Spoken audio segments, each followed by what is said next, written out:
pleasure to welcome you here to our first European meeting, and both to everybody here in the room and also our guests online. You're very welcome, and we're looking forward to an interesting and stimulating and fun day today.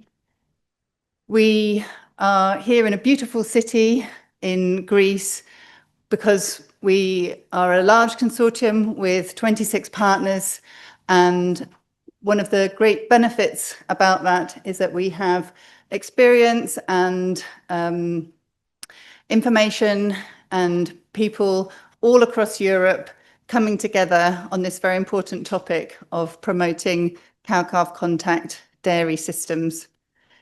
So I'd like to hand over to Dr. Eva Sasaidou, who is our local organizer here and partner in the TransformDairyNet project, to welcome you all formally here.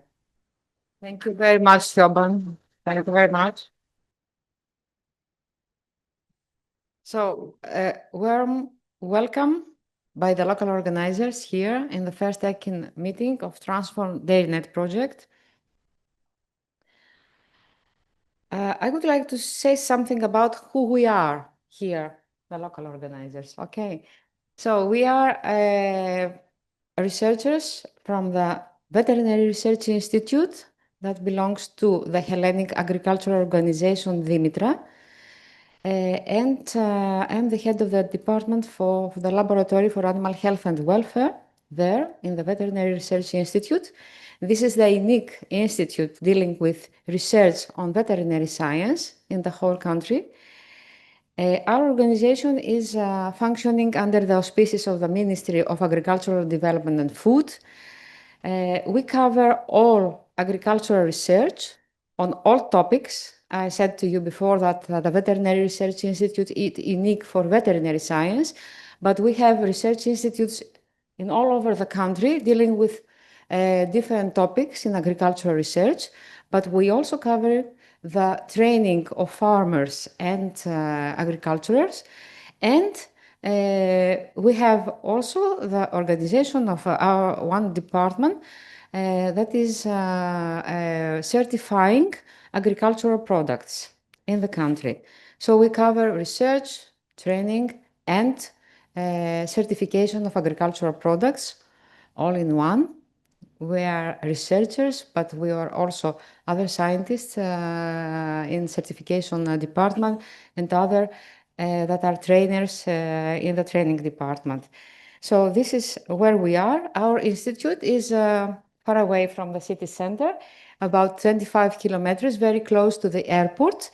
We have a campus there, and the institute has state-of-the-art laboratories.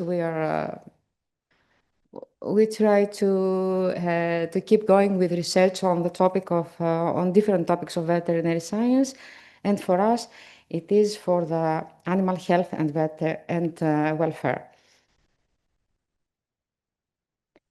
This is one of the most precious achievements of our institute and our laboratory. We are members of the consortium of the European Reference Center for Animal Welfare for ruminants and equines. Probably you have heard about that. There are 4 European centers designated by the European Commission to support the competent authorities in the member states on in their work to apply the legislation on animal welfare.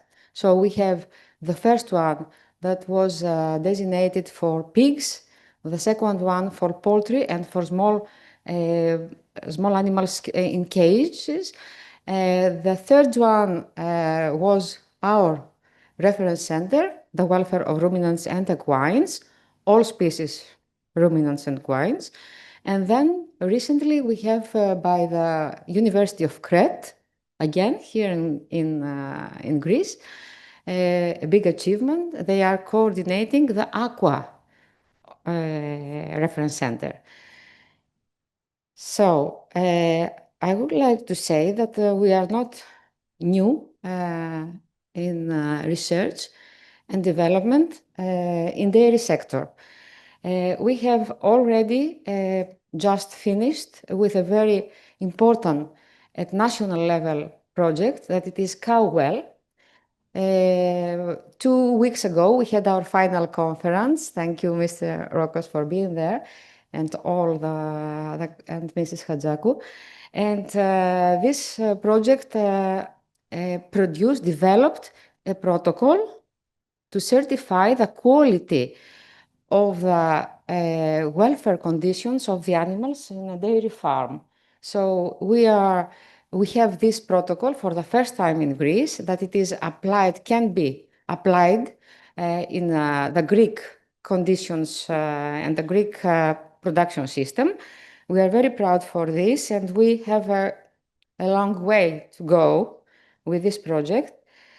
We also have this Care for Dairy project. This is a European project that it was finished 1 year ago, but it is still going on under the framework of the European Reference Center. So we have a lot of work to do again for Care for Dairy, and we have been asked by our colleagues, Alison Hallon, from the UCD, to contribute to have some relationship between the dissemination activities of TransformDairyNet and the Care for Dairy project that produced an application to monitor animal welfare at farm level. So it is of current interest to see how we can collaborate with this. And we have the TransformDairyNet that can now, this is a new one. We have this as a very valuable project, and we have the chance to explode all the very good contacts with the farmers, with the competent authorities, with the milk industry here, to explode all those good relationships and collaborations now in TransformDairyNet, and you will see how it works here in Greece. Again, yesterday, for those who have been here, I'm not alone in my efforts. I have a great team with me. This is Andreas Frangis. Hello. You could stand up, Andreas. See you too. Oh, you look fine today. Very fresh. Okay. And Marisa Kritsa in the middle. Hello. And Chryssa Adamakopoulou. Hello. Well known for TransformDairyNet. So we have a great team here, and the Greek NIP that was developed.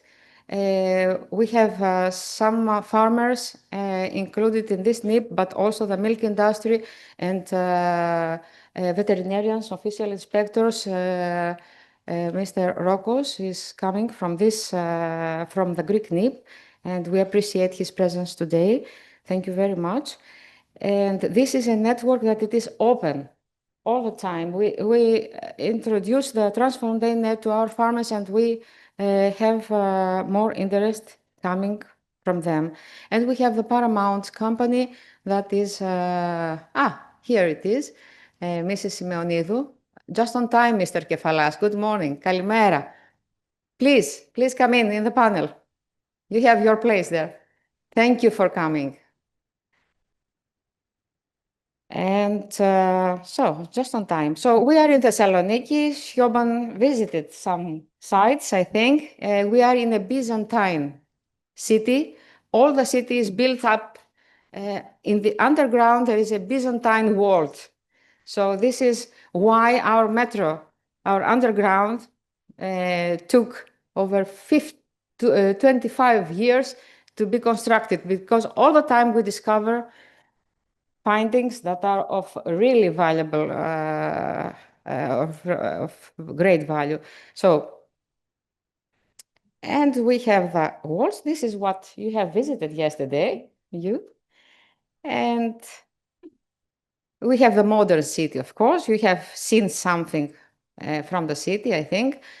So you can visit, you have some breaks we are in a very hot spot place, so you can move in the seafront and visit places and see also the modern face of the city. The agenda of today is very heavy, and I'm very sorry for the delay we had, but it was unexpected because of the traffic accident that happened in our ring road. And the housekeeping information, you are all familiar with this. I can skip this. For the evening, we have organized the gala dinner inside the hotel in the lobby, and you are all our guests. We are looking forward to this. Now, I'm coming to our distinguished guests. You are all distinguished guests, of course, but let me say something about Antonis Asimakopoulos, or you are going to say by yourself in a minute, Antonis? Okay, thank you. We have one representative from the ministry, one representative, Mrs. Mariana Hadjakou-Papadopoulou, sorry, from the milk industry, the biggest in the north of the country, Mevgal. And we have also Georgios Kefalas, who is a complicated personality, I can say. So we have a lot to say about who you are, Georgios. I leave you to say about that. Acknowledgement to all of you who are here today, who are following us, and for all the team that made great efforts to organize this meeting. I hope that you will enjoy both the scientific part, the project part, but also the leisure time here. And I'm going to call now Marisa Kritsa and Chrisa. Okay, we have some presents for you. I couldn't make this for all of you, but anyway, our coordinator first, please. This is for you, Shoban. Thank you very much. As I told yesterday, without Shoban, we would not be here today. This is our leader, our coordinator. She made it to have a great project, and we are very proud for this. Thank you so much. Thank you, Eva. I'm absolutely delighted. Thank you so much. Thank you. We are a very strong and persistent, persevering collective group, and we're very delighted to have this project. Thank you. So, Antonis Asimakopoulos, here, please. And then you are going to say about you. Thank you very much for being here. Okay, you traveled a lot, several hours to come here, so it's a great honor to have you around us and have the opinions and the positions of and the strategy, if any, of our ministry. Thank you very much. Thank you. Ναι, όχι, θα μιλήσει μετά, θα σε φωνάξουμε. Ευχαριστούμε πάρα πολύ. Τώρα σου... και αυτό είναι το κύριο. Rachel. Where is Rachel? Yes. Thank you for all your efforts, Rachel. You are wonderful. Thank you very much for your patience in organizing all those things for the EKIN meeting. Thank you very much. And this is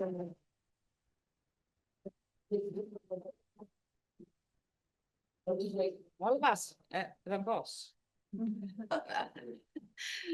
Okay. And Thank you. Dinu. But you take it for Joanna also. Okay. So thank you, Dinu, for being close to us from the very beginning of the project. This is some word from us. Thank you. Thank you very much. My valuable friend. Thank you.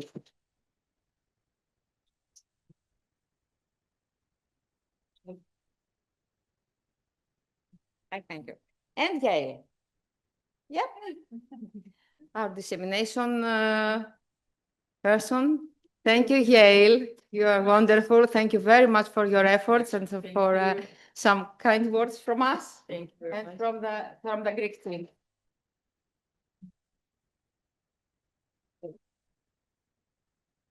So it's enough from my side. Thank you so much, everybody. Thank you. Thank you, Avis. We can call now. I don't know. First, Mr. Asimakopoulos. Yep, Mr. Asimakopoulos, did I say that correctly? I think so. Thank you.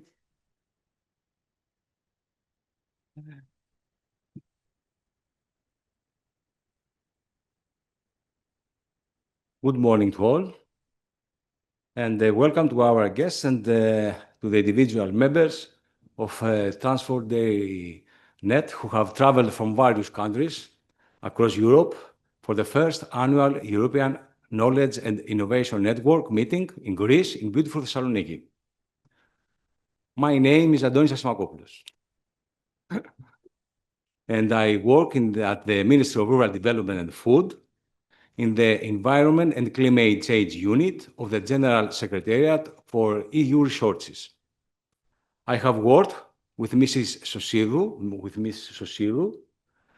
on farm animal welfare programs for several years, and my presence here today is largely due to our excellent collaboration. I'm honored to be participating as an expert in the TransformDairyNet project, which is investigating, disseminating, and implementing the CC system on dairy farms. This is the first time such a workshop and the meeting has taken place in Greece, and it will definitely be a milestone and a reference points for the future. In my opinion, the information and the conclusions gathered from today's and future meetings will inform legislative interventions and the creations of official funded programs. Greece currently has a documented animal welfare program in place for pigs, and a similar program is planned for cows. As part of the good management of productive animals intervention of the Common Agricultural Policy Strategic Plan 2023-2027, a new 5-year co-financed program will be activated in the cattle sector in January 2026 with an estimated budget of around 20 million euros. This program will consist of 3 actions, for which annual financial support of 116 per livestock unit will be provided. Financial support provided to cover loss of income and additional expenses. You can find more information on our website www.agrotikianaptiksi.gr. Okay? No, Αγροτική Ανάπτυξη.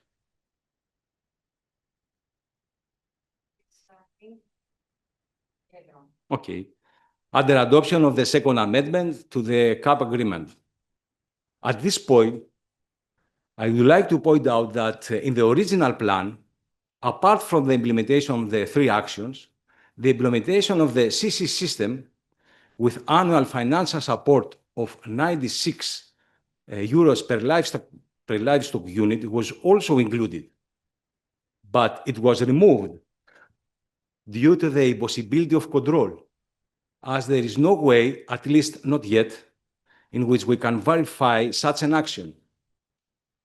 It would have been implemented if, for example, there had been a formal protocol for control and verification which would have been applied by some certified companies. In any case, any effort to improve cow husbandry conditions in line with animal welfare is important and positive. I hope that in the future, we will be able to create programs involving the implementation of the cow-calf conduct dairy system. Thank you, and I hope you enjoy the meeting.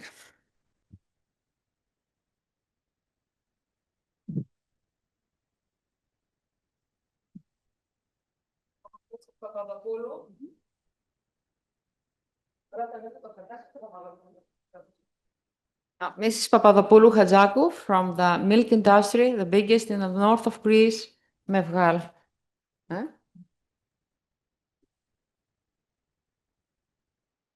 Well, it's great. I would like to apologize for the delay. I would like to congratulate for this organization. My name is Mariana Papadopoulou Hadjakou, it's a long name. And I'm responsible for the Milk Zone department of Mevgal. Mevgal is a family business company. I'm the third generation with my brother Kostas. You're going to visit our plant tomorrow. So I'm very happy to have you in our plant tomorrow. So we are located in the middle, in the heart of the cow milk area of Greece. In Central Macedonia, it's collected almost more than 60% of the Greek cow milk. We collect as Mevgal more than 72 million cow milk every year and more than 24 million of sheep and goat milk. We produce feta, milk, and yogurt. We export around 50% of our products, of our turnover is exported. And we are trying to be innovative both in products and in packaging, and now in raw material as well. I hope that something good comes out for the cow industry, but now, this time, nowadays, if you say about baby cows to be kept with their mothers in a cow farmer, he's gonna say no way. I mean, it's not profitable enough. Who's gonna pay me for these months that I will not get the milk? So now it's not from my perspective easy to be implemented. But if something changes, if the conclusions are coming out and it's profitable for every part of the chain, then we are more than happy to implement it in the future. Thank you very much and good luck.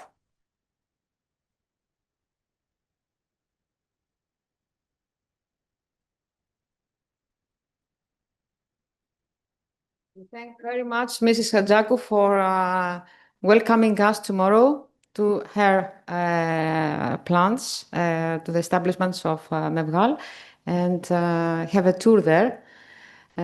So we will not see you, Mariana, tomorrow. No, you are abroad. Okay, but you managed to be here with us today. Thank you so much.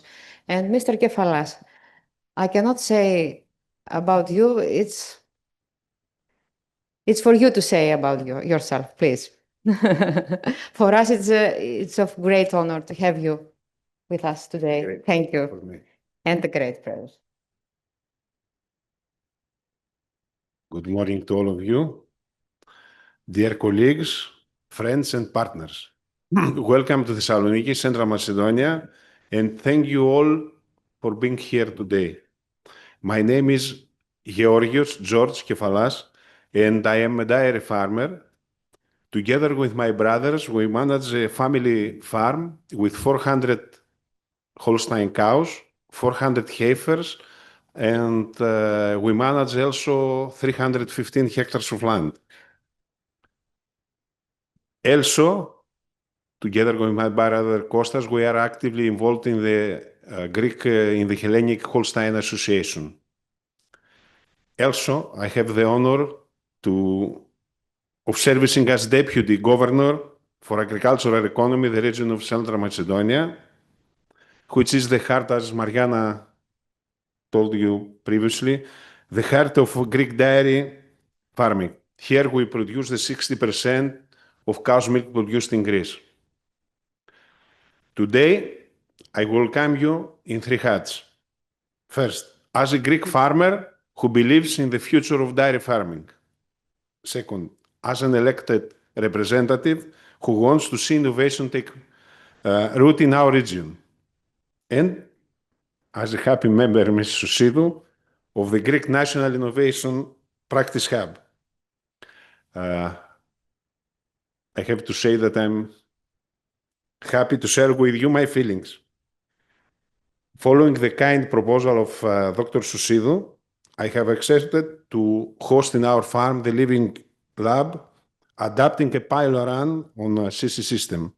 I truly believe it's an important step for Greek livestock farming, and that's why our farm will become a space for experimentation, co-creation, and dialogue where new ideas can be tested, adapted, and maybe adopted. I have to say it. In today's world, achieving farming goes beyond productivity. It also includes the crucial aspect of animal welfare.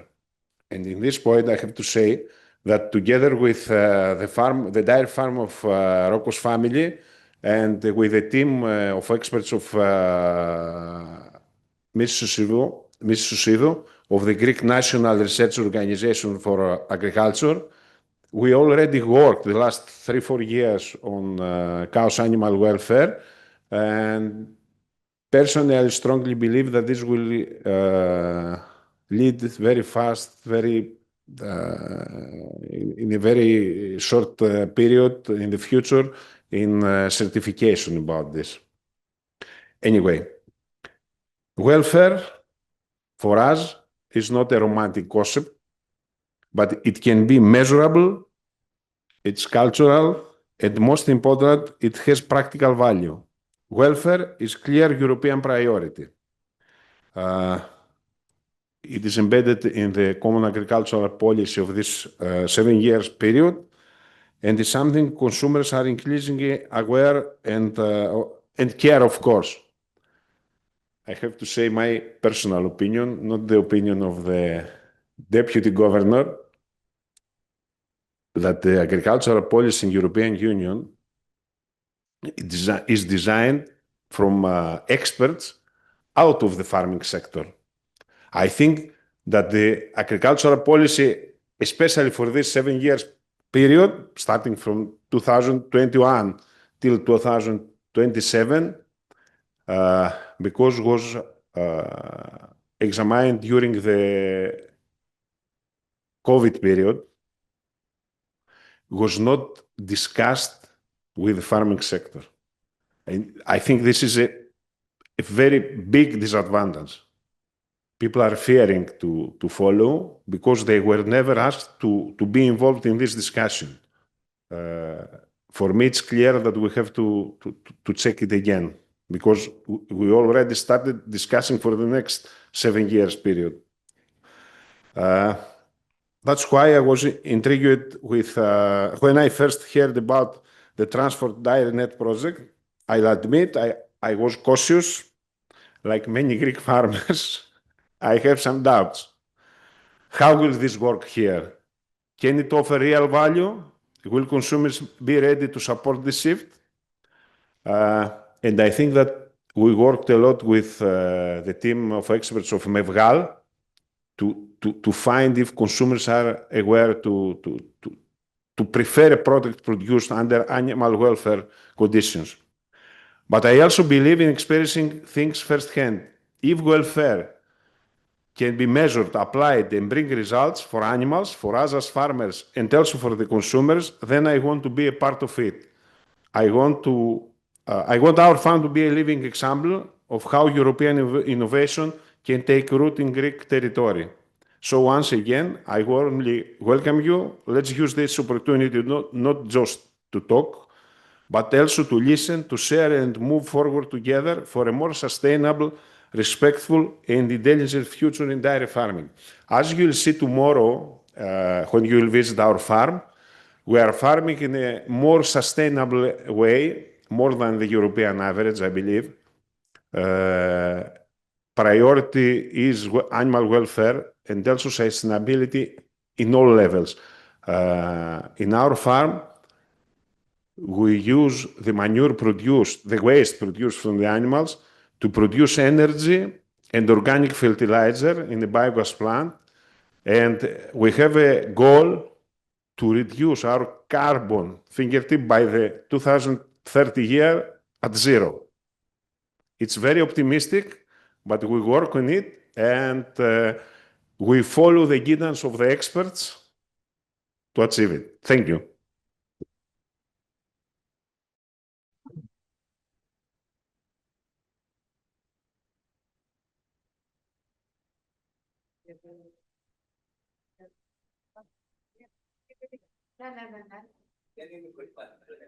Δεν πειράζει. Πρώτη εμπειρία, πόσο γελάσαμε την πρώτη φορά που ακούσαμε για το TransformDairyNet. Αυτό θέλω. Ναι, θα το πείτε πολύ ωραία. Just a word by Mr. Rokos from another farm, very valuable in our collaboration, and also member of the NIP in Greece. Hello, good morning, everybody. I'm Rokos Christos. I'm also a farmer.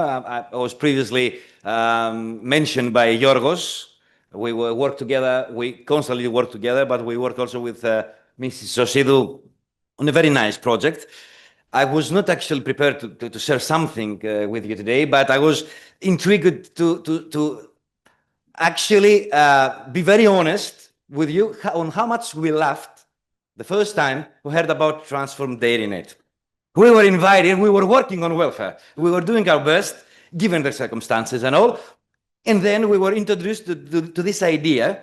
But, you know, if anybody has met Ms. Sosidou, would actually understand on how we were introduced. I mean, the means of, we have this great idea that we can start working on tomorrow, having the cows living with their mothers. How? I mean, where? How could we do that?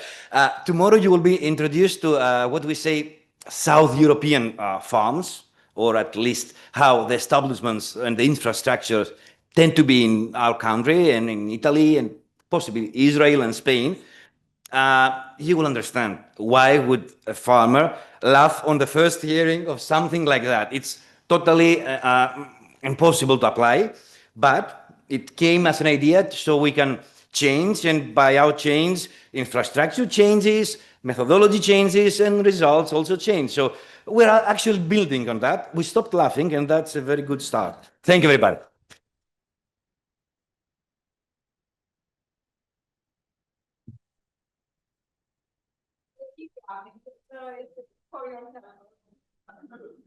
Thank you, everyone, to all of our distinguished guests. It's actually been very inspirational to hear that from the farmers pioneering, opening their hearts and minds to the idea, to the ministry considering support and payments for farmers for this system, to also the milk company being open to considering it.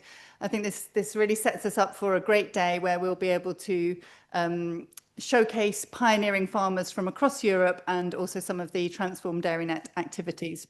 So without any further ado, I'd like to hand you over to our chair for this morning, Madalina, who will introduce herself and the next speaker. Thank you. Good morning, everyone, and welcome again to our first session. I'm Madalina, and I will be chairing this session. We have a great lineup of speakers, by the way. So to begin, I'm pleased to introduce Charles Ellett from the Ethical Dairy, talking about his journey to cow-calf contact. Please join me in welcoming Charles.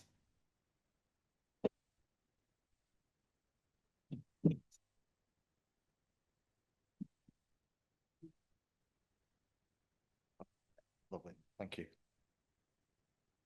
Get the first one up. Well, good morning, everyone.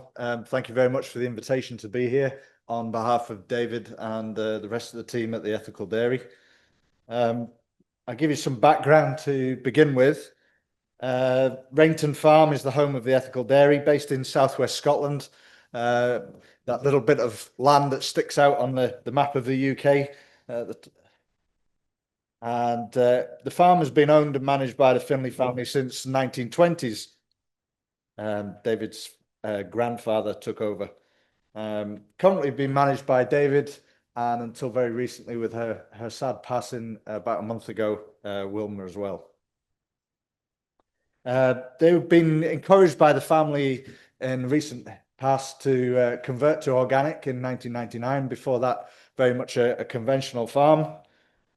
And as part of that diversification, going into organic, David and Wilma created 2 further businesses on the farm as well. Cream of Galloway ice cream, which we sold back in 2023, which was the main draw for the public to the farm. And I'll talk a bit more about that in a moment. And then most recently, the ethical dairy cheese, which has really taken off since 2019. So the ethical dairy cheese, we're now providing cheese across the UK, mainly direct to customers through distributed straight from the farm. So our food miles is about 250 yards from where I'm milking the cows to producing the cheese and then sent direct to the customer. We're also got in with Riverford Organics in their box scheme, Abel and Cole box scheme, which supply organic foods throughout the UK. And then some big cheese wholesalers like Mellis Cheese, they're based in Edinburgh, 4 large cheese shops. So it's a product that's going forward, and they both sustain each other. The cheese gives us the opportunity to give something directly to the customer based on what we're doing, but also the cheese helps to advertise the innovation we have on the farm as well. Cream of Galloway ice cream is my daughter from many years ago. I'm sure she'll be pleased to see that. But when I first joined the farm back in 2003, the Cream of Galloway was bringing in about 75,000 visitors to the farm every year, an adventure playground, 30 different flavours of organic ice cream. And it's through that really we ended up where we are today. Just to give you an idea of the farm, at that time, going back to the early 2000s, 850 acres, which the farm still is. 250 of that is permanent woodland that we're managing. Our soils are about 3 inches deep, so it's permanent pasture. We're a day with the plough is a week worth of picking stones, and we're all too old for that anymore. At the time, we had 90 Ayrshire and Swedish Red Cross dairy cows run as a herd and separating calves within 24 hours of birth, 500 sheep, and then 40 suckler cows, retaining everything ourselves. It's been a closed herd now for over 30 years, which we feel is a great advantage for what we're doing as well. All dairy bulls and Angus at the time all finished on the farm, but we were struggling, and we were struggling to get those dairy bull calves finished and off the farm before they were 30 months of age. So that was part of the move forward into where we are today. Dairy housing as well. It was an old style herringbone parlour, 6-a-side, and needed a great deal of modernisation. Calves were initially, this would be the first week of their life in single pens where we're getting them onto the bucket. And then cows were housed in a shed which had a silage pit in the centre and your standard conventional cubicles either side for housing those 90 cows. And as part of Cream of Galloway, we were running farm tours, and that was actually my job when I first arrived at the farm, was helping to set that up and deliver to the public. And it was through those interactions with the public that we actually discovered how little the public knew about dairy farming. And it was their questions, particularly from the mothers who were bringing their children to the farm to come and see the cute baby cows. Why do you take the calves away from the cow? Was always the question that turned up on these tours. To the point where we actually went, actually, why are we doing it? Is there a different way of going about this? And that was really the stimulus back in, we're talking now 2005, 2006, that we actually started to think about cow and calf as a possibility, and also a possibility for further diversification.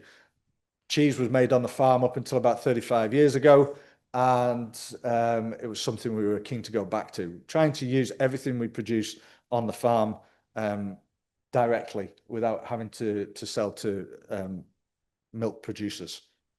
At the moment, it's about 80%, 85% of the milk that was produced on the farm is then processed on the farm. At the same time, I'm a first-generation farmer, so as many people have said to me already, perhaps more open to the idea of doing things a different way. I think there's definitely a mentality within the farmers of generations that it's, well, that's not what my dad did and it's not what my granddad did. So difficult for them to change easily. And I know David won't mind me saying that there was a big backlash from his father initially to them going organic, and that created some interesting dinner time discussions, and even the concept of cow and calf. And we actually took Mr. Finlay to Holland to kind of show him, and I think seeing is believing when you see these things working.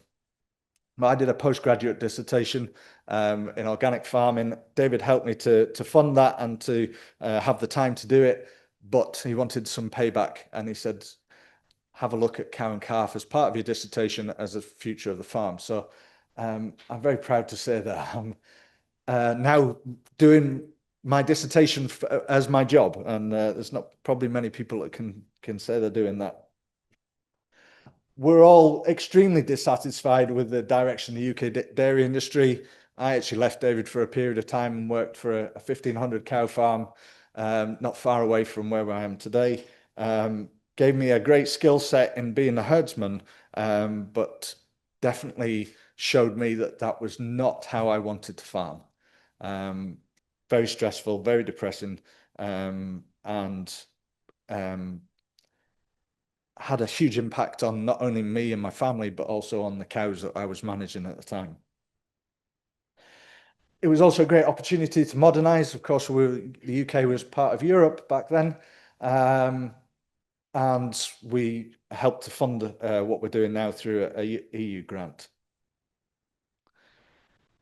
So how did we go about it? Well, we had to find out who else was doing it. We went to Holland, as I say, and looked at farmers there. They tended to be fairly small scale, maximum of about 50 cows, one-man band doing a mixed farming system. And a lot of them said to us, well, it saves me having to employ someone to rear the calves. That was a big incentive for them. But we were wanting to do it on scale and go all in with the whole herd at once. I say other farms were doing it with some degree of diversification and selling direct to the customer. Unfortunately, unless we pasteurize our milk in Scotland, we're not allowed to sell direct to the customer, something we're quite aggrieved by, and we've got around that by selling raw milk cheese instead. And most common in the Netherlands. There we are. We then set off by designing and putting together something that we really had no concept of what we were going to need, but had a rough idea. With the help of the grant, we spent £1.5 million on the complex. Includes a digester as well, anaerobic digester, and all the facilities that we would need. £500,000 was private investment. And since then, we've actually added another £500,000 investment in the cheese facility. The cheese facility, when I first arrived at the farm, was the housing for the calves that were removed from their mothers. And that's now where we produce our cheese. And then just to add a bit of flavour, we decided to build it all ourselves. So we bought the kit from a local agricultural supplier and spent the 4 years digging the ground and erecting the shed ourselves into what you see today and creating a new home. Essentially what we've done is we've got 2 sheds side by side, connected by a central feed passage for when we're weaning the calves. An auto tandem parlour. We found that this was it was actually someone who suggested it to us. We were looking at a standardized parlour, thinking that we would have to separate cows and calves every time we came to do the milking, but an auto tandem with its outside passages and the ability to put very young calves in that pen with mum means that there's no forced separation, and I think that really helps us because there's very limited stress. Within both sheds, we have a creep area for the calves. It's based around the mattress system that the cows use, and everything's bedded on sawdust.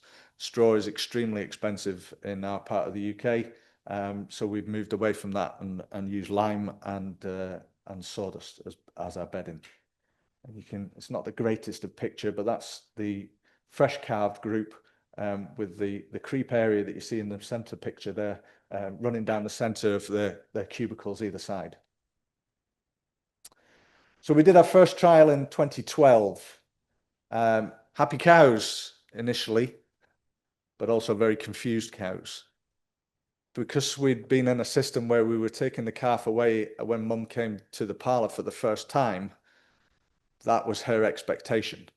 So we went from the calving box, brought her out, took her to the parlour, and then she came back and went, oh, it's still here. So she then went, well, are you going to do it next time we come to the parlour? When she just didn't know the rules, and to be quite frank, neither did we. So there was a huge lack of trust. That lack of trust created a lot of stress. We were then having to physically separate cows and calves to get them to the parlour, and we were getting zero letdown in a lot of cases. We went from producing 1,000 litres a day down to probably about 200 litres in the tank. We also found that the cows weren't showing estrus, and by February we would normally have at least a third of the herd back in calf. We had nobody, we'd not even seen a heat from the cows. So they were holding back milk and they were holding back solids. We've now learned that this cow and calf contact group, their butter fat is about 2% at best. That was a big problem because obviously who we were selling to was penalising us for the quality of the milk. And we were trying to learn how to work the system. So we were trying to adapt it almost on a daily basis and saying, well, this isn't working. How do we move forward? Let's try the next thing, rather than actually letting things just settle and getting everybody used to the idea. So we were stressed, cows were stressed, and at the end of the day, David came into the office and just went, look, stop. We're going to have a major rethink of how we're doing this, because it clearly wasn't working. And we were looking at bankruptcy by this stage. I must admit, this is the point where I went, see you later, and ran for the hills, and left a core team who went back to the old system for about 3.5, 4 years while they rethink the idea of what we're doing and talk to other people that were doing it on a small scale, to see what we could do to find out how to improve our milk letdown. How do we stimulate estrus? Our colostrum management is important. We had a brand new shed when we first started this. We were just letting the calf suckle from mum. We weren't intervening with any colostrum management, and everything was fantastic because there was no pathogens. It was a brand new build. When we came back to it 4 years later, that wasn't the case. The shed had been built up those levels of pathogens. So colostrum management's now something extremely important to us, and I'll go through that in more detail in a moment. Those that survived from the crypto that they got, we then ended up with pneumonia. Again, something that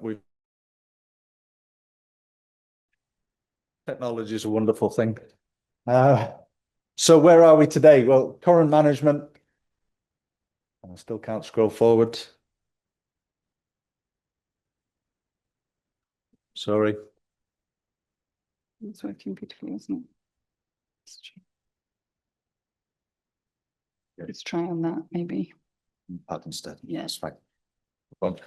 So almost at our 120 cows we're milking. I think we'll be about 104 this year. We've had to change things around. We're not quite at the target we wanted to. I'll talk a bit about that in the future. Dairy heifers are all retained, and we've now got to focus on, we've been doing this long enough, we now know our best cows, who fits the system well. So I'm getting all my replacements from the top 30% of the cows in the herd. Bulls and Anguses have finished on farm, and we've actually a stockman who left us a couple of years ago. He now works on a farm in Fife, has her own butchery and things. So he's actually takes all of our stock at the start of the spring, which is perfect for us. We're pasture for life registered, so no cereals at all. We're doing this all on a grass-based system. So cows, when they calve, now spend the first 24 hours isolated in the calving pen with mum. That gives us a chance to ensure that that bond is well established, and that the calf is up and going. Within the first couple of hours, we are feeding with 4 litres of colostrum, as well as making sure that that calf suckled within that first 2 hours. Heifer calves are great, usually get straight on the feet and off they go. Don't need a lot of assistance. Boys are more of a problem. They need their mother a bit too much. So we usually have to assist to some degree with suckling, a good 5-10 minutes of strong suckling, but then feeding this colostrum on top. That's just my safety net. That's just a guarantee that everybody's had good quality colostrum at this point. And what we've realized is if you get that first 2 hours right and that first 24 hours right, it saves us so many more problems down the line. Cows then come to the parlour after 24 hours, and then we retain their colostrum and freeze it ready for the next calf that's born into the system. So we've constantly got a turnover with the colostrum. We then have isolation ending, and we've designed the calving area. We have 12 independent boxes that can then be opened up to give free access to with feed available for the cows. We think it works really well because the cows that are calving together create a little bonded group. They have their little support network of each other. Cows will interact with each other. Calves can then start to begin to interact with other cows apart from their mother and also their peers as well. And we then have that established group for 3 to 4 days before we move them through into the main barn. It's quite interesting to watch those social dynamics when you move them through, that they all kind of stick together in their little group, as well as being part of the herd. What we found also is that 30 plus cows in any one group, some calves can get a little bit lost. So that 3 to 4 days might seem like a long time. It also gives mum some recovery time as well, which I think is really important. They're only being milked once a day, but they're still supporting another life as well. We're establishing a bond. We're allowing for our own observations and monitoring, making sure we see that calf returning and suckling on a regular basis. We've also got automatic scrapers that run in the main barn as well. So we really need that calf to be up and be able to move around when it needs to. So there we are, moved into the main barn. For the first 5 months, the cows are milked just once a day. It tends to be 5 to 6 months that the calves are with the mother, just depending on where they're born in the system. We have split the herd into 2 groups. So we have an autumn calving group, October, November, December, and then we have late March, April, May. We just calved the last few this morning. In fact, some of us looked at breakfast on the camera, and there's, I think there's 4 brand new ones last night. So I said, yeah, nearly finished. No separation at milking time. Again, something that's really important because it just limits stress for the cow, and she then is much more compliant to come to the parlour. The calves learn really quickly as well that actually there's nothing there for me, so I'm just going to hang out here, mum, and wait for you to come back. And they're very content. The youngest ones, probably those within 10 days old, will follow mum more regularly and come to the parlour, but we just spill them back into the main shed when we're finished. Maintaining a parlour routine, not only the timings of milking on a daily basis, but the whole process of milking and the protocols that we use in the parlour. Again, really important. Just whether the cow has a calf with her or not, everything stays the same. Cows just love routine. And then once we get to 6 weeks of age, we isolate the calves at night. We can do this inside the shed for the autumn calvers by moving them to the opposite side of the shed, which has a much more of a fixed creep area where we can use gates to shed the calves off. Outside in pasture, we can also do this. We've established smaller creep fields within the main pastures, and simply by walking the cows down a track with someone standing by the shedding gate and letting the cows pass, and the calves move into their own pasture. Bribery and corruption works very well as well. If you add a little bit of feed out for mum, she's much more compliant. Cows are fed each evening, where you see them in that picture there, eating on the outside of the shed. Silage is put out every other day and then pushed up as required. And all we do is we take some of that parlour feed, run it along the silage. All the cows go, great, tea time, and we just walk through the shed and separate the calves. And it's a one-man job. I'm doing all this 90% of the time by myself. Keeping it simple has worked very well. We monitor the calves' daily live weight gain. We're taking an estimated weight at birth, and then every 6 weekly period, or at the point where we change management, we weigh them again. So we can see a calf going from 45 kilos, 40 kilos at birth. We're getting some calves to 300 plus kilos by the time we wean them at 6 months of age. We're at least looking for 250 kilos at the point of weaning. That means that we can we know that calf is going to move forward well in the system when they're fully weaned. It takes 8 to 9 days to wean the calf, a slow process, but because they're used to that nighttime separation for about 3 months of their life so far, they're already got into the routine of having time away from mum. So they're much more confident when we start to wean them. We use the quiet weaning tabs in the calf's nose. That cuts off the milk supply, but we keep the whole of the rest of the routine the same. Although we take the cow to the parlour twice a day for the remainder of her lactation, or as long as it can last. Very simple at this time of year. Autumn calves have been weaned about 6 weeks, so they're onto fresh grass and they're flying. They're up to 25 litres a day on a pasture system, which is very good. Spring calves, more difficult because we're weaning them at the point that our grass is fading away, and unless we're making good forage, we really don't get them twice a day milking past Christmas. But we're aiming for 3,500 to 4,000 litres per cow. Our average for last year, we had 80 cows milking, was 3,650, I think. So we're right on target. Calves finished eventually at 18 months old and 500 plus. We have sold some at weaning in the past, pre-COVID, as rose veal. Out at pasture, I think the main thing to take away from this is stress, minimizing stress at all times. Changes must be slow. And now I think a lot of that stress relief comes from, we're not stressed either. We know how to manage the system. We're confident with what we're doing. So the cows feel confident.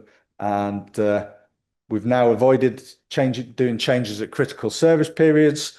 We use a teaser bull running with the herd all the time. So he's establishing those heats. We're getting regular inseminations.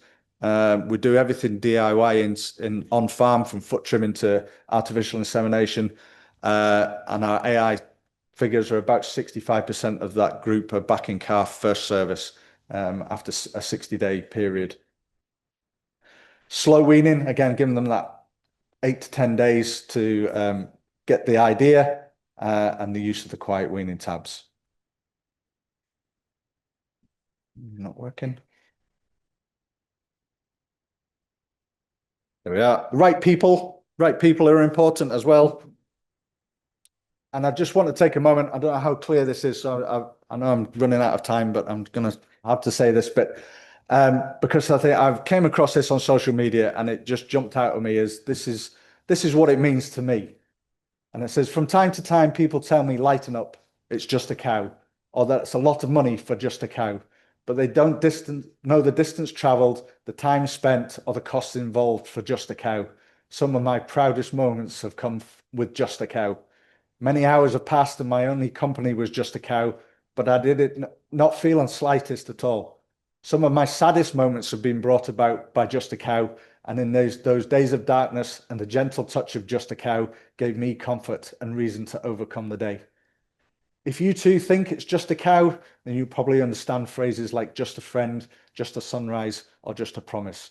Just a cow brings into my life the very essence of friendship, trust, and pure unbridled joy. Just a cow brings out the compassion and patience that makes me a better person. Because of just a cow, I will rise early, stay in the barn for hours, and look longingly into the future. So for me, and folks like me, it's not just a cow, but an embodiment of all the hopes and dreams of the future, the fond memories of the past, and the pure enjoyment of the moment. Just a cow brings out what's good in me and diverts my thoughts away from myself and the worries of the day. I hope that someday they can understand that it's not just a cow, but the thing that gives me humanity and keeps me from being just a human. So the next time you hear the phrase, just a cow, just smile. Having worked in 1,500 cow dairy, as I already said, that had a huge impact on me and my family. It definitely had a huge effect on my mental health, and what Cow and Calf has given me is hope for the future and joy for my work again. And that's really important. And farmers can have a great benefit from that. Very quickly, not only are we doing Cow and Calf, establishing an organic farm, we have already achieved net zero by increasing our soil organic matter, working with microbes. And I think that's what came to us most recently, is that whether it's the bacteria we're working with in the soil to the bacteria we're using to work with our cheese, we're getting down to that level in terms of management. We've increased biodiversity on the farm as well. And just a few more things. Our academic studies, we've worked a lot with Marie on some of her studies, a farm audit. One that's really interesting for a lot of people I've spoken to recently has been this maternal investment on milk yield in the cow and calf system. That brought us to a point where we could say using sex semen to generate our heifers really important. A cow with heifer at foot is far more likely to give you milk in the parlour, and we can discuss that more later. Farmer surveys as well, and then of course future plans include, we're currently doing a colostrum study with the University of Glasgow.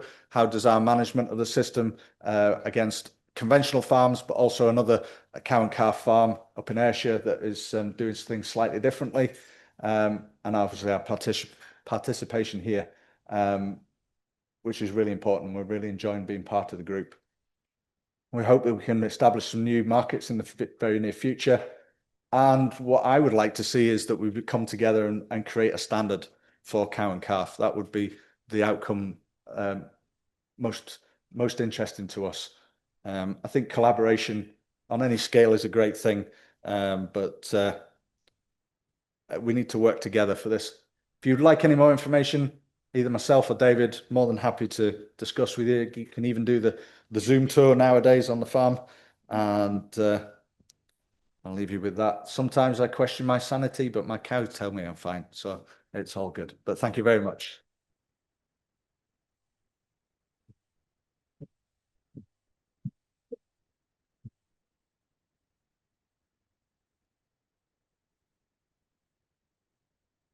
Thank you very much, Charles. Unfortunately, we don't have time for questions, so please approach Charles during the break for further discussion. So moving forward to our next speaker, I'm pleased to introduce Dinu Gavojdian from the Research and Development Institute for Bovine in Romania. He will present the Romanian National Innovation Practice Hub. Dinu?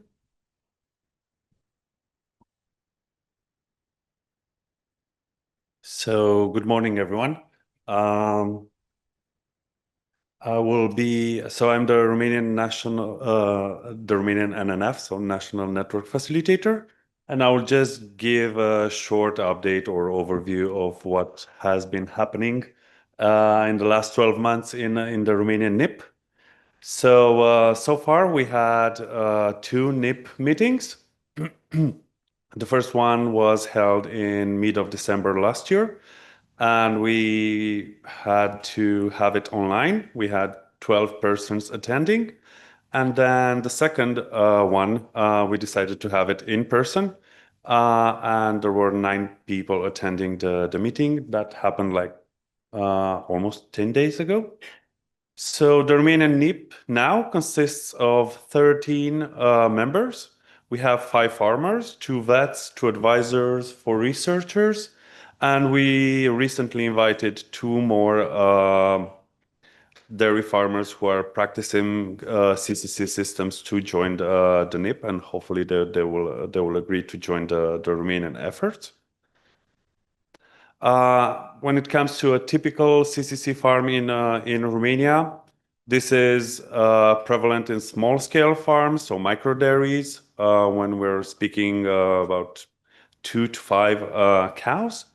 And it is being done typically in a dual-purpose breed setting, so like Simmental, for instance. And also a feature would be partial CCC. So the calf has access or contact with its mom, with its dam 2 times per day, usually during at milking time.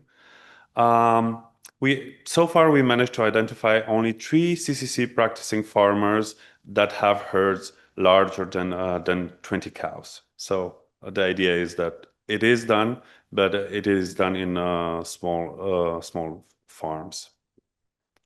When it comes to our living lab, we're still working on fine-tuning the idea. Our NIP members are asking for a pilot farm on CCC in tide extension system, which is the most prevalent system in Romania, and to look at milk yield and workload, especially at milk yield losses, calves' growth rates and their health, other health, stress biomarkers in cows, but also in cows, and at the end to look at the economic implications of such a system. The best thing about our NIP in Romania, we quite enjoy a good energy. So our NIP has a high energy level during meetings and follow-up, and then also the involvement of farmers. We tend to bond around our interests, shared interest in cows and also around food.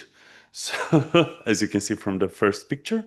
Yeah, and when it comes to challenge, I think it's the same for everyone else, most likely, due to dairy farmers' high workloads and the geographical distance between farms. It is sometimes hard to organize a meeting, because when we have an online meeting, farmers want like, oh yeah, we would like to have an in-person, and then when I'm trying to organize an in-person meeting, that's like, well, I don't have the time. So, and one fun fact about our NIP, we have a member that is not a cattle breeder, but is a water buffalo breeder. So yeah. And I think in that regard, we will link some efforts with our Italian colleagues from the water buffalo NIP. So thank you very much, everyone.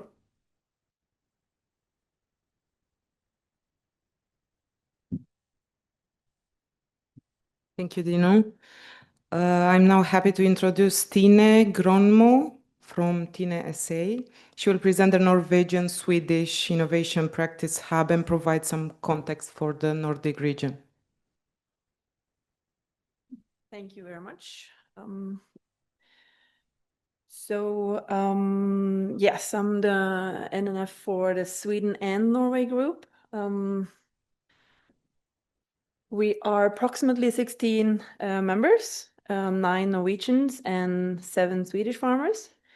And due to the travels, I had to have 2 in-person meetings, because the Swedes couldn't come in the Norwegian farm, and the Norwegian farms couldn't so easily get into their own farm coming back. So because of this quarantine thing we have in Norway. So that made me travel to Sweden to meet them, and travel to up in Norway to see the Norwegians. And it was really nice to meet them in person. In the group, we are the smallest have 16 cows and 1 AMS, and the biggest have 180 cows and 3 AMS. And it's only one of the farmers who are not doing CCC currently, but he is super interested.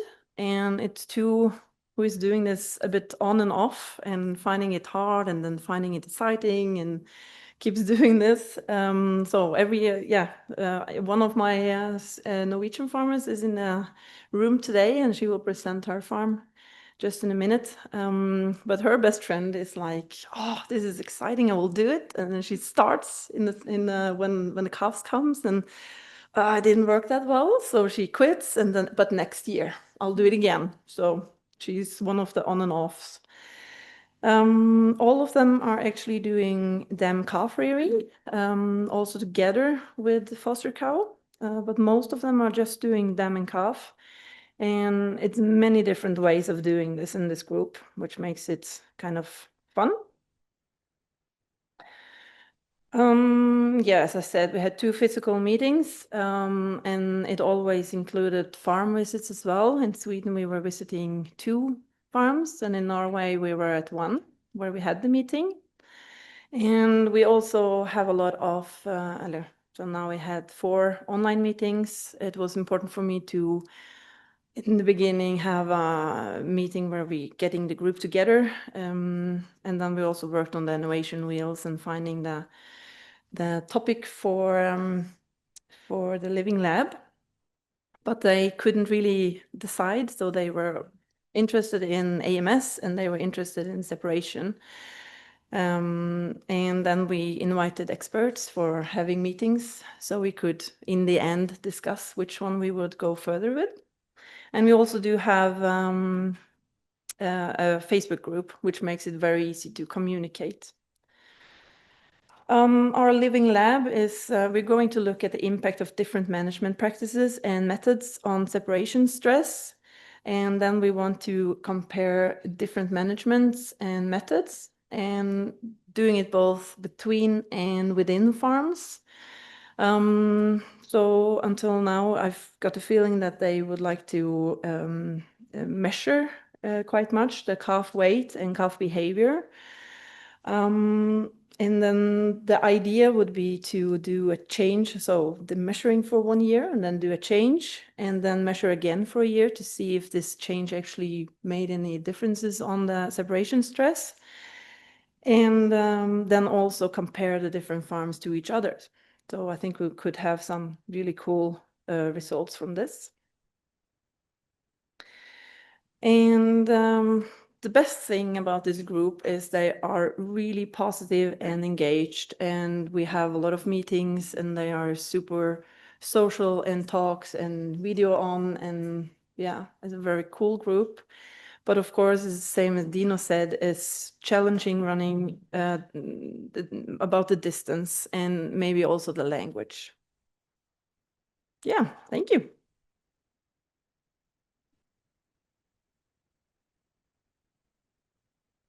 Thank you very much. Now we'll hear a farm case study from Norway presented by Nina Veslum and again Stine.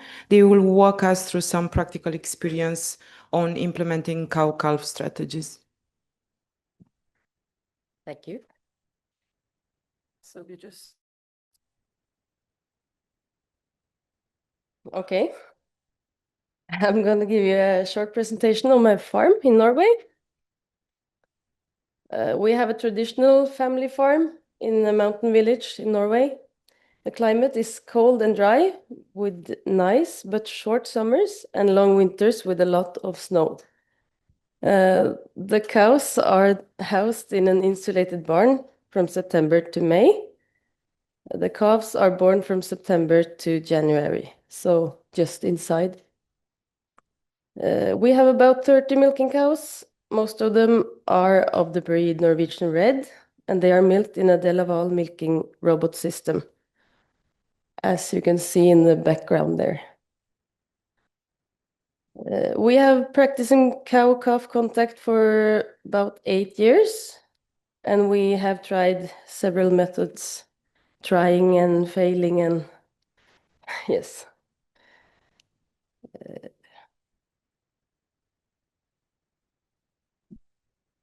A day or 2 before the calving is expected, the cow is moved to her own calving pen.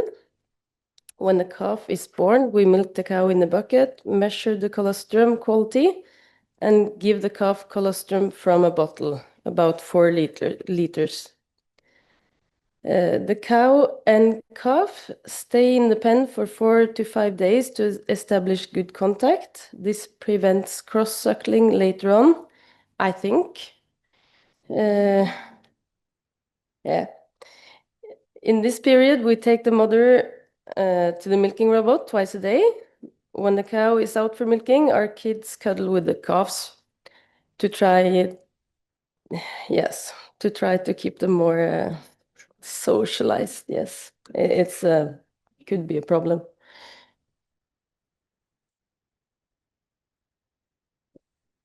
Yes, and then we let the cow and calf into the main section with the other cows, where they move around freely.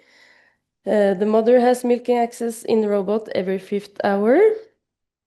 We have no problems with calves going into the robot. That's a common question. Some cows have problems with milk letdown, especially the young ones. The solution is patience, keep calm, and make sure the cow feels safe in the robot, and always reducing stress, like someone said. And the last solution will be to get oxytocin from the veterinarian. Happens sometimes, not very often.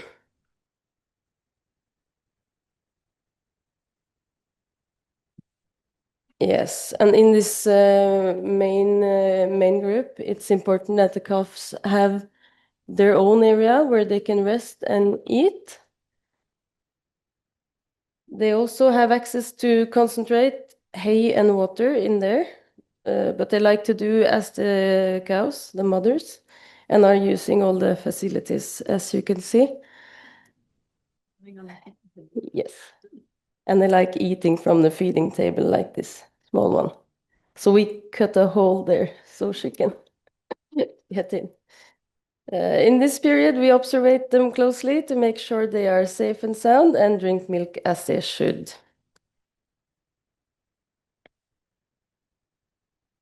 After about 3 weeks with their mother, the calves are moved to another section where they are kept with a nursing cow. The mother cow gets a bit stressed for some days. It varies how much, but it's difficult to avoid, especially the youngest one. The calves are happy as long as they have a new cow to drink from.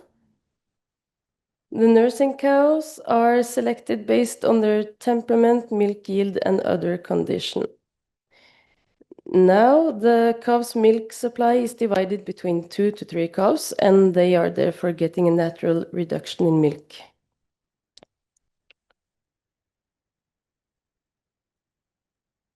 Yes, and when they are about 3 months, they are weaned from the nursing cow. They are stressed for a couple of days. Both the nursing cow and the calves are a bit stressed. And that's the worst thing about the system, I think, the weaning stress. To keep track of their growth, we try to measure the calves regularly, and we make decisions based on the results. We inseminate the heifers at 400 kilos live weight and can now often inseminate a bit earlier than usual. And you can see all the black dots are measurements of lots of animals, and the line is one heifer. So she was about 40 kilos when she was born, and that's how she's growing. Yes.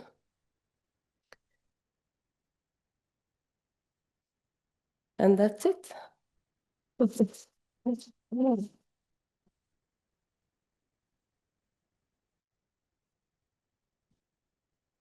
Thank you, Nina. I'm now happy to introduce Margret Vonholdt-Wenker from the FLI. Her talk is titled "One Size Doesn't Fit All, Different Cow-Calf Contacts." Margret, the floor is yours.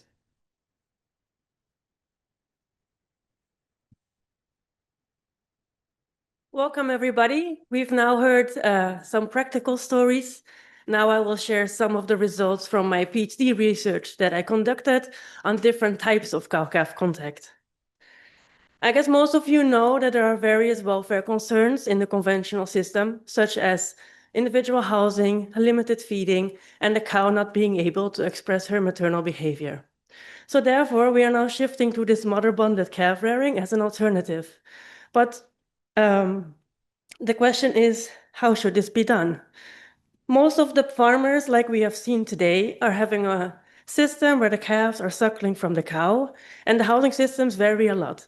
We've seen pasture systems, open pack systems, freestall systems, and some barns even having special areas for the calves to be. Also, how you provide the contact, we've heard already also that also this can vary a lot. You can leave the cows together with the calves where the calves have contact with their own dam, so their own mother, or with a foster cow who's adopting several calves. The duration of time of contact can vary, so you can allow for 24/7 contact except for milking hours, compared to a part-time contact system, only overnight or only a few times after milking. Then there is a variation in the period. Do you do it only for a few weeks or the full suckling period until weaning? And now the topic I would like to talk about. Do you allow for full contact, which is including suckling, or only partial contact, which might be a compromise for some farmers? So why could this partial contact be a compromise? We see and we hear that farmers sometimes experience or even fear practical issues in the full contact systems, where calves are running in the pen with the cows. They are feared of certain diseases and also losing the milk. And then still the question remains, what type of contact is actually best for welfare? And how important is this suckling for a cow? So that's where my PhD stepped in. I've conducted my PhD at Wageningen University together with the Louis Bolk Institute, and the topic was to assess how this type of contact in different calf rearing systems affects both cow and calf welfare. And we compared it to a no-contact system. So here you can see the three types. We had no contact, early separation as standard practice, partial contact, no suckling, but there is some form of contact, and then the full contact where the calves are running with the cows. So in my study, we had the own dam as the mother. We had, in the first study, 24/7 contact, except for milking hours. And in the second study, it was only half day during the night. Then we allowed contact throughout the suckling period, and we then compared partial and full contact. When I talk about animal welfare, I would like to make sure we're all on the same page. So I look into to what extent are my animals healthy, and how is the productivity of the cows? To what extent can they express their natural behavior, and how is the emotional well-being in terms of having more positive experience than negative ones, and also having access to things that they like or that they maybe need? So we did two studies. In the first study, we looked into cow-calf interactions, animal health and performance, and stress during weaning and separations for those different groups. And in the second study, we looked into the motivation of cows to access their calf as a measure to see how important is suckling. Let's start with the first study. This was conducted in the Netherlands on one farm. We had three groups. So the calves from the no-contact group were early separated shortly after birth. They were brought into individual boxes, and there they were fed colostrum, and they were fed according to a feeding schedule. They received 2 to 3 meals a day, about 10 liters in total on a daily basis. And for the partial contact, we created calf boxes inside the cow barn. So here also, the calf would be individual housed for the first 2 weeks, and afterwards we could move the small wall for pair housing. And here the cow could come to initiate contact. And then we had the full contact system where the calves were with the cows. So let's first look into those two groups. This is what it looked like in the maternity pen. So we allowed contact in the maternity pen, also providing a box where the cow could come to interact with her calf. They stayed here for the first 3 days. In the barn, we then had those calf boxes. So first individual housing and then pair housing, and the cow could come by on her initiative. The calves were fed on the same schedule as the no-contact calves. So they were fed by the farmer, but they would be like next to the cows. And this is a fast forward video to show you what it looked like. So you can see the cow came up and she's interacting with her calf over the wall. So of course it is limited, but there is some form of contact. Of course, it looked very different from the calves being inside the freestall barn with their mothers in the full contact group. Then we wanted to look at the behavior of those animals, and especially of the cow. So we looked at the behavior in the first 3 days in the maternity pen, and then afterwards on the weekends in week 1, week 3, and week 5. And we wanted to know what is the proximity between cow and calf, how often do they have nose contact, and also how much is the full contact group suckling. And if we then look into the behavior of the cows, we looked into standing in close proximity, so within a meter from her calf or the calf box. And those are the results. So those are box plots. And the boxes show where 50% of my cows were, where the line in the middle is the average. And then we see the outliers to the top and to the bottom. And what we see for partial contact, actually the proximity decreased over time. So the cows were less and less standing next to their calf. Whereas for the full contact group, it was much more stable and it even increased a bit in week 3. And this is all corrected for suckling. So this is without the time they were suckling. And we see a very similar pattern also for the time spent in nose contact, so licking or sniffing each other. Again, the partial contact group was not doing it that often, and it decreased over time, whereas the full contact group was much more stable. But what I would like to highlight here is that we see large individual differences in both groups. So some cows, they were very much on the top. They were very much interacting with their calf in both groups. And even in the full contact group, we had a cow we have hardly seen in contact. And then in the partial contact group, there were some cows very much in contact. So there were very big differences between the cows in terms of how often they interact with their calf, irrespective of the group they were in. So what we can conclude here is that partial contact did reduce the cow-calf interactions, partly maybe because the contact is less rewarding for the cow as she cannot suckle or nurse the calf. And at the same time, of course, this was a first tryout. How can we set this up? It was one direction only, which is a bit unnatural because normally the calf would become the initiator of contact, and now the cow had to always initiate contact. And of course, the calf was less accessible because of the wall. And as you can see here, as the calf was lying, she could not interact. And again, there were large individual differences, so we should not forget that every cow is different and they all have different needs. Then I would also like to now include the no contact group and look into the health and performance of those animals. So we did a calf health check on a weekly basis, and we used the protocol from the University of Wisconsin where we scored the eyes, the nose, the feces of the calves, and we gave it a score where the higher score shows more abnormalities. And based on that, we calculated the total health score to see how often were the calves actually sick or appearing to have health issues. And we also at the same time measured the calf growth to track how they were developing. This is some of the results showing you some prevalences for the calves that were at least scored once abnormal in the first 7 weeks of life. So what we see here is that, for example, in the full contact group, we had a high percentage of eye and nose discharge. And actually, we think maybe this is from the barn climate. It was quite a drafty barn that we were working with. So maybe the conditions were suboptimal. And also it could have been the bedding because we used perlite, which might have irritated the tissues. So here's room for improvement. When we look into the navels, we actually saw that here, also for the partial contact group, quite some calves had infected navels. And we are thinking whether that can be related to the hygiene in the maternity pen. The cows moved into there 2 days before calving and stayed for 3 days, which was quite a long time. And therefore, it was difficult to maintain a dry and clean pen. So this might have caused those results. And then at last, when we look into the feces, we actually see that in all groups, a lot of calves had very liquid feces, which can be an infectious cause related, for example, to the teat buckets, or for the full contact group, they have been drinking way too much milk. But unfortunately, we cannot differentiate between the two. So overall, if we then sum up all the scores that I scored over those 7 weeks, What we did see is that the full contact group had more health issues, so a higher score was more health issues compared to the no contact group. And actually it seemed that this partial contact group was not so much affected, and it was sort of in between.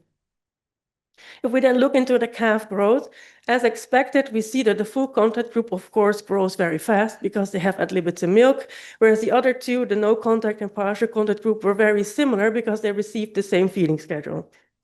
And this is what it looked like over time. So in the first 3 weeks, you can see that actually they grow very similar. And then at some point, the full contact calves start to drink way more milk and they start to grow very fast.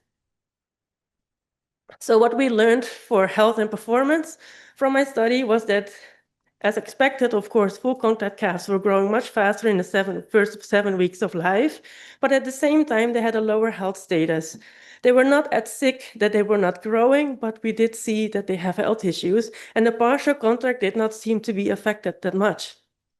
I have to say, this was a farm who did it for the first time. So I think those results are very realistic, as we also heard from David, when you start the first year where you can run into. And maybe management and also experience of the farmer can make a difference to make full contact more effective in that sense. So then we had those 3 groups, and now it's time for weaning and separation. A very stressful period where we all are concerned about the welfare of the cow and the calf at this critical moment in time.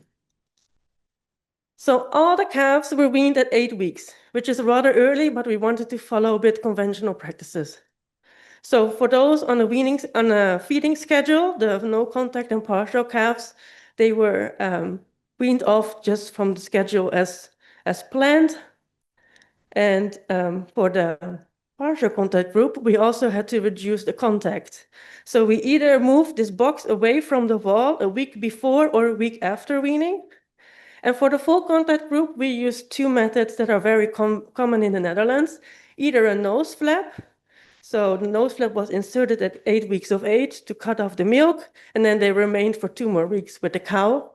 And for the full contact with the fence line, that actually meant that a week before weaning, the calves were moved behind this fence. They could still drink when the cow would come by. And then at 8 weeks, we closed off the fence, and there is only contact by seeing each other or sniffing each other. And at 10 weeks, all calves were moved to the young stock barn. Of course, as most of you know, some calves were very innovative and found ways to avoid the fence. So then we looked into the behavior using the cow manager sensors that were attached in the ears of the calves and also of the cows. We still had the weekly weighing and health checks of the calves continuing until 10 weeks of age. If we then look into the growth, what we actually saw is that especially the nose flap group dropped in terms of average daily gain, and they also started to grow slower because, of course, they had a very abrupt stop from milk, and that affected their growth rates, whereas the other groups continued to growing very similar. This might be a bit of a full graph, but I will guide you through. So this is the results from the sensor data in terms of the proportion of time that calves spent active. And we looked before any of the interventions, then when we reduced contact, when we weaned, when they moved to the young stock barn, and a week after. And what we see that in the beginning, before any of the interventions, of course, the 2 darker bars, which were the full contact calves, were very active. They had a lot of space, they were running around, they were enjoying themselves. Whereas the partial contact, that was the lighter gray bars, and the white bar is the no contact, were very similar as they were in the same boxes. And what we then see is that around weaning, the full contact calves that had a nose flap start to be more active because, of course, suddenly there's no more milk. They start searching and they become nervous because they're also hungry. And that actually, after the regrouping took place in the interventions, this calms down again. And they all behaved quite similar. And the same was for rumination. So when we look before the interventions, as expected, the full contact calves are hardly ruminating because they still have ad libitum milk, whereas the the partial contact and the no contact calves are already ruminating quite well and very similar. And then at weaning, we actually see that the full contact calves also start to develop this rumination much more, and they are starting to reach the same levels as the other calves. And this then all stabilizes in the end. So what I would like to say with those results is that partial contact seems actually to minimize the stress to separation and weaning, maybe because also, of course, there was no nutritional dependence on the cow because they were using a feeding schedule.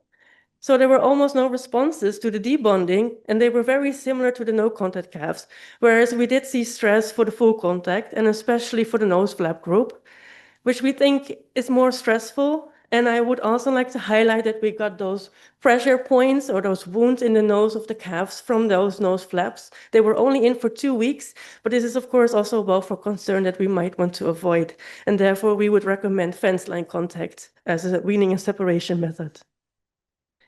So now we've looked into the first study, looking into the cow-calf interactions, the health and performance, and some results on stress during weaning and separation. And now I would like to take you to the next study, which was about motivation of cows to reunite with their calf. So we wanted to know how important is actually this calf for the cow, and what is the role of suckling? How important is that? And if we want to know what is important to an animal, we can do a motivation test. So here you ask the animal to perform a physical task, such as pushing something, to get access to a certain resource, and then we know how important it is. So the more an animal is willing to work, so for example, pushing weights, that means there's a greater motivational strength, and thus it's more important to the animal to have access to this resource. So they have done this with pushing weighted doors for mink to access water baths, for laying hens to access nest boxes, and also for dairy cows to access a brush. And we want to do the same, but now for a calf. So this study was conducted at the University of British Columbia in Canada, and we had those 3 groups. Again, no contact, partial contact, full contact. And the difference is that now we had only contact during the night, and during the day they were separated. And for the partial contact group, we used udder nets. It's sort of a bra that you put around the udder of a cow, and the calf can no longer suckle, but she can still be in the pen. So I trained the cows to open the gate to access their calf. This cow didn't see her calf during the day. She has just been milked, and now it's time, and we're bringing up her calf. So you can already see she's getting nervous because she's going to see her calf again. So I trained them before calving and also 2 days after. She enters the test arena, and she knows exactly where to go. She goes to the gate, pushes it open with her head, and then she gets access to her calf for 2 minutes. And if they were together overnight, they would afterwards move to the home pen together. And this is what it looked like from the other side. So here there is much more weight on the gate. The cow pushes it open, she knows how it works, and she gets access to her calf where they can interact. This was also the case for the no contact group, and they would only have then contact for 2 minutes if they would push, because we wanted to know what is the maximum weight those cows are willing to push to get to their calf. And those numbers, it's this kilos, but actually because we had the, oh God, what is, I forgot the word. It was this system using some wheels. So maybe the weight is not directly a pulley, exactly, thanks. Yes, so here you can see the 3 groups. The dots are individual cows and the lines show the average. And what we saw that the full contact group was much more motivated to access their calf, and they were pushing much more weight than the others. So it seems that the suckling does affect how important the calf is to her cow, although they were milked, so it was not that the udder was full. And I would also like to show you here again, look in the no contact group. There were some cows very motivated to access their calf, even though they were early separated. And in the full contact group and the partial contact group, there were both cows not so interested and some very motivated. I even had 2 cows in the full contact group who pushed the 90 kilos, which was the max I could put on the gate. So maybe they would have pushed even more. So from this study, we learned that suckling actually enhances the motivational strength, which can of course be related to oxytocin and having a stronger bond because of the suckling. But it seems that suckling does have an importance for the cow, so we should not forget that. So in summary, what we learned from my study that I did over those 4 years is that partial contact reduced the cow-calf interactions, but they did still occur, and some cows did interact a lot. The full contact did impair calf health, which is maybe counteractive to some of the farm experiences, but this is the reality maybe when you start doing cow-calf contact, whereas the partial contact group did not seem to be so affected here. Also, partial contact minimized the distress response when weaning and separation started, which might, of course, be a benefit in terms of welfare. And then for full contact, we did see an increased motivational strength to access the calf. So overall, I think we can say there are benefits and drawbacks for both systems. So in the full contact, there is much more room for natural behavior. The cow can express all her maternal behaviors. She has full access to her calf, and the calves are also in the group with the cows. But we see health issues and stress at weaning, whereas for the partial contact group, this was less of the case, but there is, of course, also less room for the natural behavior. And we might want to think how valuable this type of contact actually is for the animals. But still, it might be a first step. And I think, in general, cow-calf contact has the potential to enhance animal welfare, but the success may depend on farmer skills and also motivation. How much effort do you want to put in the system? And we still don't know what is actually the best housing and management system, because we have barns designed for adult cows where we put very young, vulnerable animals in. So we might want to reflect on that as well. So as I know that some farmers are also in the audience, I just wanted to share some of the practical recommendations I could give after doing this for some years. We already heard it also from David that there is an importance for the maternity pens where they can bond, that they have individual pens where cow and calf are alone and they can establish a proper bond. And please prioritize newborn management. So make sure you're on top of colostrum. Do give a bottle if the calves do not suckle, and make sure that the pen is dry and clean. If you choose to do some type of cow-calf contact, make it sure that it fits to your barn, to your skills, to your motivation, and start very small. Try it out with a few calves and see what works best, what works well, and adjust on the way, because it's falling and standing, as we've also seen in the presentations before. And do optimize as much as possible to facilitate the natural behavior of the animals, even if you do partial contact while still securing animal health. That's what I wanted to share with you. If you would like to know more about my study or my practical recommendations, you can scan the QR code or contact me. I'm very grateful for everybody who was part of my study and who guided me through the way. And I'm happy to talk to you in the break or later today. Thank you.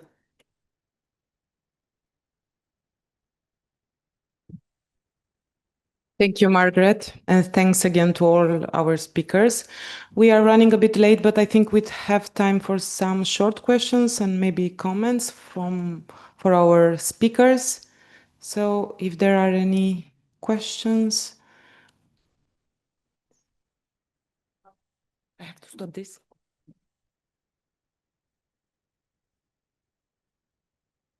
I would like to ask Margaret, were the cows that you selected in your trials in the same lactation? And especially for the last part, the second part of the measurements about the behavior and motivation. Did you see the lactation differences? Because maybe there were some learned behaviors already with the ones that weren't pushing enough. We had both heifers, so fresh first calving cows and older cows in both studies, and we did not see an effect of lactation here. So even some of the heifers were pushing a lot and were very interactive with their calves.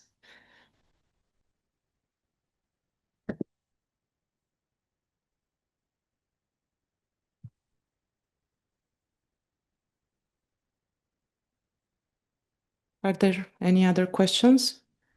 So, yep. This question is for the farmers. Did you experience any teat damage when keeping those calves on for quite a long time? And how did you deal with teat damage or mastitis risk?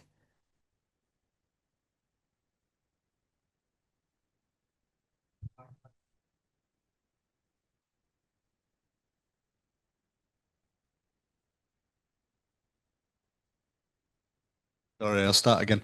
Before we did the nighttime separation or discovered about that, then the teat damage there was quite a considerable amount. What we found also is that when they're housed inside, we get much more cross-suckling, and it's the sneaky ones that go along while mum's eating at the barrier, perhaps feeding her own calf at the same time, and it's the thieves that run along the back and then get hold of a teat. She discovers they're there, kicks out and they grip and pull as they leave. By implementing the nighttime separation from 6 weeks of age, that's almost eliminated any kind of teat damages. That works very well.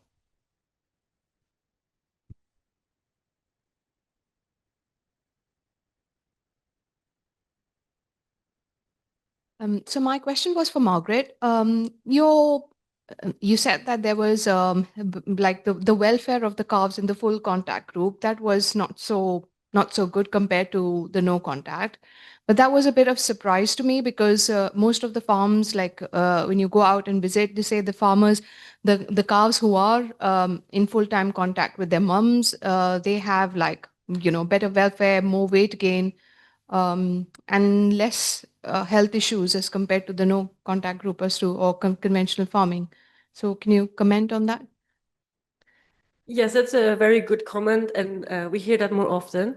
I think one of the things we have to remind is that this was a farm who did it for the first time. And I think this is some of the issues that you can run into because your system is not made for it yet. And I think the farm stories that we hear where actually the health is much better in those calves are those farmers who do it already for 5, 10, 15 years, have optimized their system, have optimized their own management. They know how to look to the calves, how to treat them, and therefore you can achieve those benefits. But when you start, this is maybe not the first goal that you can reach. And maybe with time you can, but we did see still good weight gain. So it was not that the cows were very sick, but we did see health issues, yes.